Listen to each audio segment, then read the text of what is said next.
বঙ্গবন্ধু শেখ মুজিবুর রহমান ও জাতীয় চার নেতাসহ মুজিবনগর সরকারের যারা ছিলেন তারা অধ্যাদেশ অনুসারে মুক্তিযোদ্ধা। একই সঙ্গে মুজিবনগর সরকার কর্তৃক নির্ধারিত বাহিনীগুলো মুক্তিযোদ্ধা।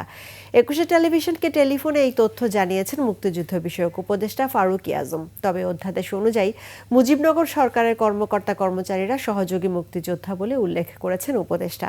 আজ সকালে সচিবালয়ে তিনি বলেন, সিল্কোর সিল্ক অ্যান্ড শাইন, যাতে আছে আর্গান অয়েল ও ওট প্রোটিনের গুডনেস, যা আপনার চুলকে রাখে হেলদি অ্যান্ড শাইনিং।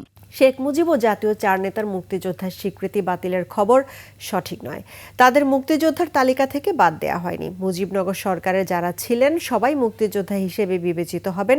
অধ্যাদেশেই তা পরিষ্কার করা আছে বলে জানান তিনি। বিষয়টির ব্যাখ্যা দিয়ে ভুল তথ্য ছড়ানো হয়েছে বলে জানান মুক্তিযুদ্ধ বিষয়ক উপদেষ্টা। তিনি বলেন, বিতর্ক করতে নয়, মুক্তিযোদ্ধাদের দাবির প্রেক্ষিতেই নতুন অধ্যাদেশ জারি করেছে অন্তর্বর্তী সরকার। সেখানে বীর মুক্তিযোদ্ধা ও মুক্তিযুদ্ধের সহযোগী শ্রেণীবিন্যাস করা হয়েছে। ভুয়া মুক্তিযোদ্ধাদের বাদ দিয়ে একটি সঠিক তালিকা খুব শিগগিরই প্রকাশ করা হবে বলেও জানান তিনি।